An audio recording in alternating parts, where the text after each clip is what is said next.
Coach, just what do you think Lance is in terms of adjusting here and kind of how is he where you thought he would be at this point, or kind of your thoughts on him through a week and a half?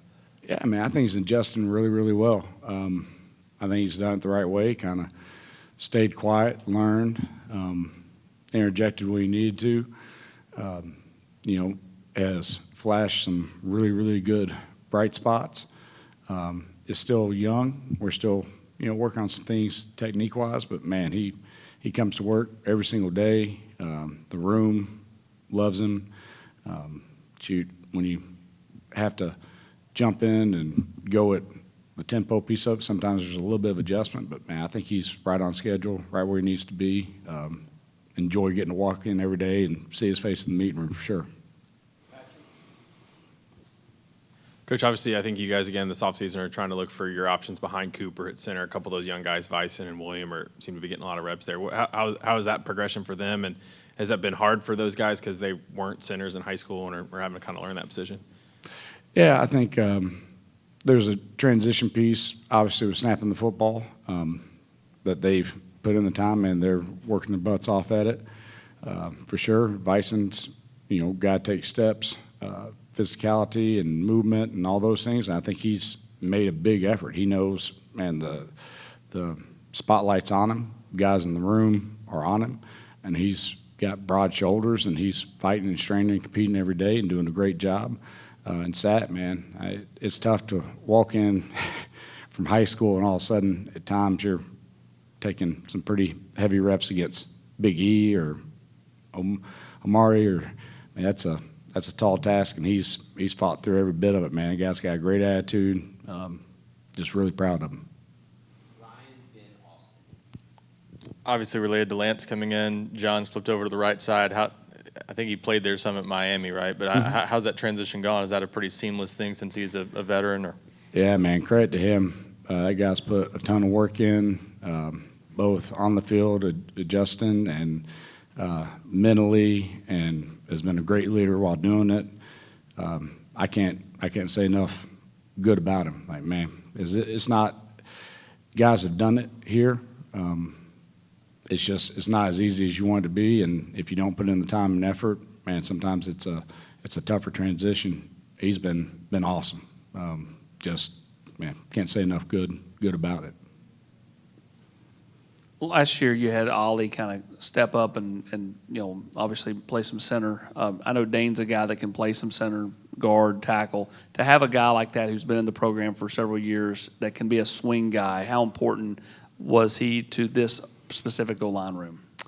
Yeah, Ollie last year, man, it was like a bouncing rubber ball. That poor guy had to move and got banged up and fought through everything. And Dane's kind of picked up where he left off. One, leadership-wise, like he's helping command some of that room. He's, gotten, hey, I need you at left guard. Man, action, I need you at right guard. Oh, crap, I need you to jump in there at center. You know what? Hey, I know you already played all three, but can you go back out to right tackle? And he doesn't miss a beat. And, I always feel so bad as I walk up to him, I got this face, he's like, I got it.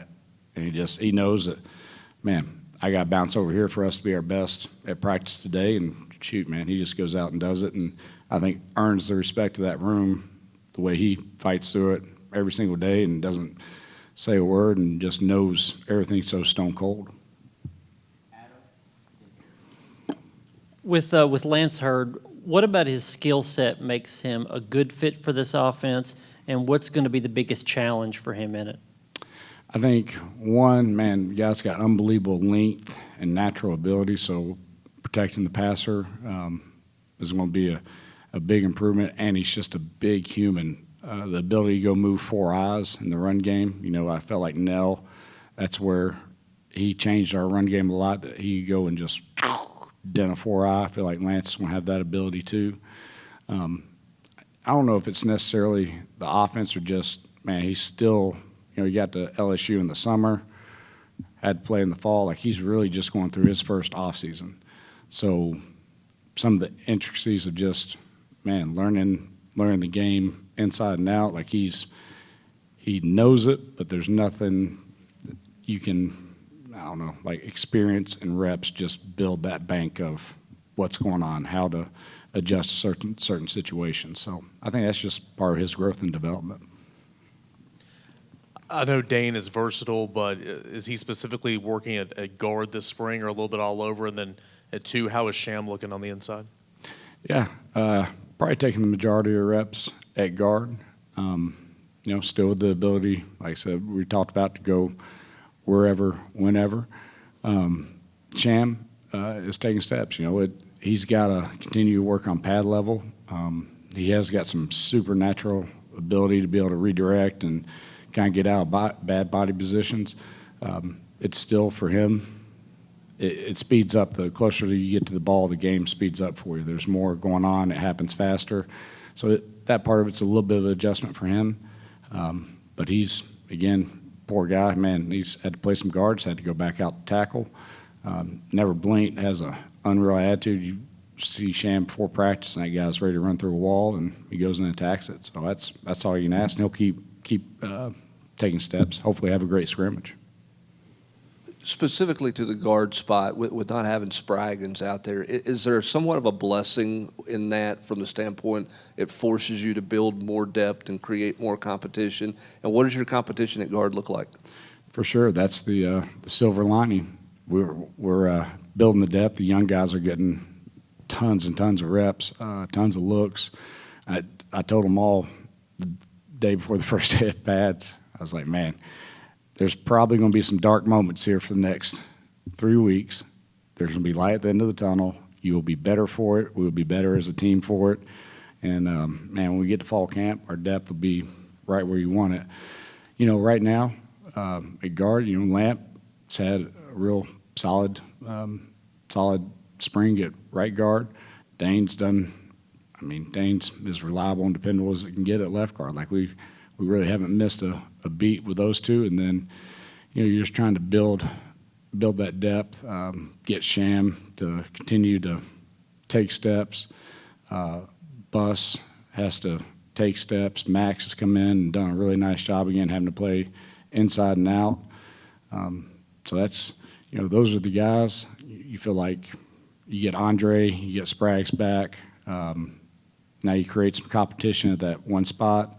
And then you've kind of helped yourself, whoever doesn't get it, and you got some depth there, and even your threes are guys that have taken a bunch of football.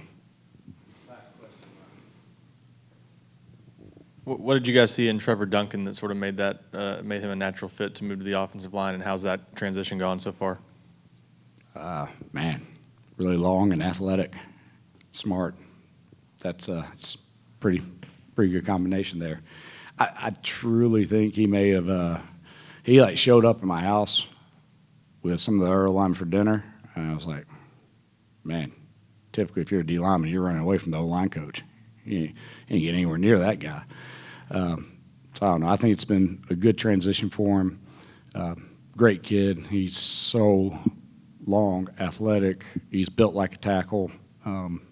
He's going to gain the weight.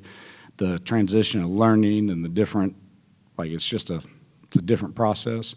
I don't know. It makes sense for him. I think he's enjoying it too. So I don't know. It'll be fun for him.